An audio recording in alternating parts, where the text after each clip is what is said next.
ಲೋಕಾಯುಕ್ತ ಬಲೆಗೆ ಬಿದ್ದ ಮಂಡ್ಯ ಸೆಸ್ಕಾಂ ಎಇ ಭ್ರಷ್ಟ ಕುಳಗಳಿಗೆ ಬಿಸಿ ಮುಟ್ಟಿಸಿದ ಲೋಕಾಯುಕ್ತ. ಇದೀಗ ಲೋಕಾಯುಕ್ತ ಬಲೆಗೆ ಬಿದ್ದ ಮಂಡ್ಯ ಸೆಸ್ಕಾಂ ಎಇ ಭ್ರಷ್ಟ ಕುಳಗಳಿಗೆ ಬಿಸಿ ಮುಟ್ಟಿಸಿದ ಲೋಕಾಯುಕ್ತ.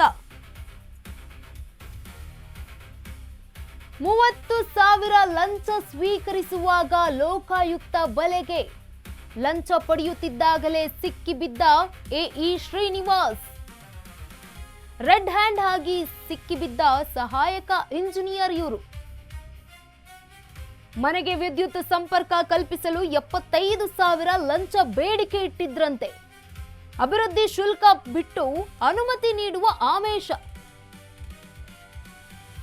ಲೋಕ ಇನ್ಸ್ಪೆಕ್ಟರ್ ಬ್ಯಾಟರಾಯನ ಗೌಡ ನೇತೃತ್ವದಲ್ಲಿ ದಾಳಿಯನ್ನ ನಡೆಸಲಾಗಿರುವಂತದ್ದು. ಲೋಕ ಬಲೆಗೆ ಮಂಡ್ಯ ಸೆಸ್ಕಾಂ ನಗರ ಉಪವಿಭಾಗದ ಎಇ ಶ್ರೀನಿವಾಸ್ ವಶಕ್ಕೆ ಪಡೆದ ಲೋಕಾಯುಕ್ತ ಅಧಿಕಾರಿಗಳು. ಸರ್ಕಾರಿ ಅಧಿಕಾರಿ ಲಂಚ ಜಾಲದಲ್ಲಿ ಸಿಕ್ಕಿಬಿದ್ದ ಪ್ರಕರಣ ಇದೀಗ. ಮಂಡ್ಯದಲ್ಲಿ ಲೋಕಾಯುಕ್ತ ಭರ್ಜರಿ ಕಾರ್ಯಾಚರಣೆಯನ್ನ ನಡೆಸಿದೆ.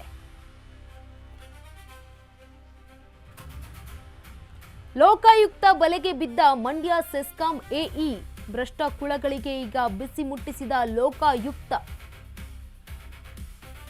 30,000 ಲಂಚ ಸ್ವೀಕರಿಸುವಾಗ ಲೋಕಾಯುಕ್ತ ಬಲೆಗೆ ಬಿದ್ದಿರುವಂಥದ್ದು.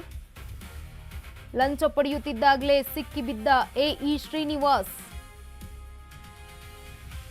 ರೆಡ್ ಹ್ಯಾಂಡ್ ಆಗಿ ಸಿಕ್ಕಿಬಿದ್ದ ಸಹಾಯಕ ಎಂಜಿನಿಯರ್.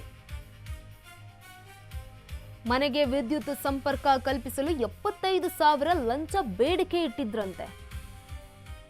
ಅಭಿವೃದ್ಧಿ ಶುಲ್ಕ ಬಿಟ್ಟು ಅನುಮತಿ ನೀಡುವ ಆಮಿಷವನ್ನ ಒಡ್ಡಿದ್ರು. ಲೋಕ ಇನ್ಸ್ಪೆಕ್ಟರ್ ಬ್ಯಾಟರಾಯ ಗೌಡ ಅವರ ನೇತೃತ್ವದಲ್ಲಿ ಈ ಒಂದು ದಾಳಿಯನ್ನ ಕೂಡ ಮಾಡಲಾಗಿರುವಂಥದ್ದು.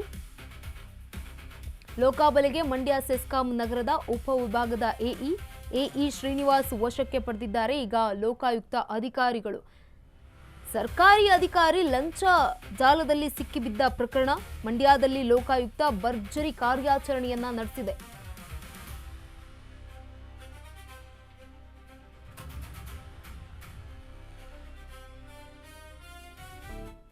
ಇವರೇ ಶ್ರೀನಿವಾಸ್, ಸೆಸ್ಕಾಂನ ಎಇ ಅಧಿಕಾರಿಯಾಗಿರುವಂಥವರು. ಭ್ರಷ್ಟ ಕುಳಗಳಿಗೆ ಬಿಸಿ ಮುಟ್ಟಿಸಿರುವಂತಹ ಲೋಕಾಯುಕ್ತರು. ಏನು 30,000 ಲಂಚವನ್ನ ಸ್ವೀಕರಿಸುವಾಗ ಲೋಕಾಯುಕ್ತರ ಬಲೆಗೆ ಬಿದ್ದಿದ್ದಾರೆ. ಲಂಚ ಪಡೆಯುತ್ತಿದ್ದಾಗಲೇ ಈಗ ಎಇ ಶ್ರೀನಿವಾಸ್ ರೆಡ್ ಹ್ಯಾಂಡ್ ಆಗಿ ಸಿಕ್ಕಿರುವಂಥದ್ದು. ಮನೆಗೆ ವಿದ್ಯುತ್ ಸಂಪರ್ಕ ಕಲ್ಪಿಸಲು 75,000 ಲಂಚ ಬೇಡಿಕೆಯನ್ನ ಇಟ್ಟಿದ್ರಂತೆ. ಅಭಿವೃದ್ಧಿ ಶುಲ್ಕವನ್ನ ಬಿಟ್ಟು ಅನುಮತಿ ನೀಡುವ ಆಮಿಷವನ್ನ ಒಡ್ಡಿದ್ರಂತೆ. ಲೋಕಾಬಲೆಗೆ ಈಗ ಮಂಡ್ಯ ಸೆಸ್ಕಾಂ ನಗರದ ಉಪವಿಭಾಗದ ಎಇ ಸಿಕ್ಕಿರುವಂಥದ್ದು. ಎಇ ಶ್ರೀನಿವಾಸ್ ವಶಕ್ಕೆ ಪಡೆದಿದ್ದಾರೆ ಲೋಕಾಯುಕ್ತದ ಅಧಿಕಾರಿಗಳು. ಸರ್ಕಾರದ ಕೆಲಸ ದೇವರ ಕೆಲಸ ಅಂತ ಹೇಳ್ತಾರೆ. ಸರ್ಕಾರದಿಂದ ನಿಮಗೆ ತಿಂಗಳಿಗೆ ಕರೆಕ್ಟಾಗಿ ಸಂಬಳ ಬರ್ತಾ ಇರುತ್ತೆ, ಹಣ ಬರ್ತಾ ಇರುತ್ತೆ. ಆದರೂ ಕೂಡ ನೀವು ಈ ರೀತಿಯಾಗಿ ಹಣವನ್ನು ದೋಚೋದಕ್ಕೆ ಹೋದರೆ ಇದೇ ರೀತಿಯಾಗಿ ಸಿಕ್ಕಿ ಬೀಳೋದು ನೋಡಿ. ದುಡ್ಡಿನ ವ್ಯಾಮೋಹ ಇರಬೇಕು, ಇಲ್ಲ ಅಂತ ಅಲ್ಲ. ಆದರೆ ಬಡವ ಅನ್ನೋದನ್ನು ಲೆಕ್ಕ ನೋಡದೆ ಈ ರೀತಿಯಾಗಿ ಕೃತ್ಯವನ್ನು ಮಾಡಿದಾಗ ಈ ರೀತಿಯಾಗಿ ಸಿಕ್ಕಾಕೊಳ್ಳೋದು ಇದ್ದೇ ಇರುತ್ತೆ, ಎಲ್ಲೂ ಹೋಗಲ್ಲ. ನಮ್ಗೆ ಎಷ್ಟು ಬೇಕೋ ಅಷ್ಟು ದುಡ್ಡನ್ನ ದೇವ್ರು ಕೊಟ್ಟಿರ್ತಾನೆ ಅಂದಮೇಲೆ ಅದನ್ನ ಮಾತ್ರ ತೆಗೆದುಕೊಳ್ಬೇಕು. ಅದಕ್ಕಿಂತ ಹೆಚ್ಚಿನದ್ದಾಗಿ ಆಸೆಯನ್ನ ಪಟ್ಟಾಗ ಈ ರೀತಿಯಾಗಿ ಬಲೆಗೆ ಬೀಳೋದು ಸಹಜ.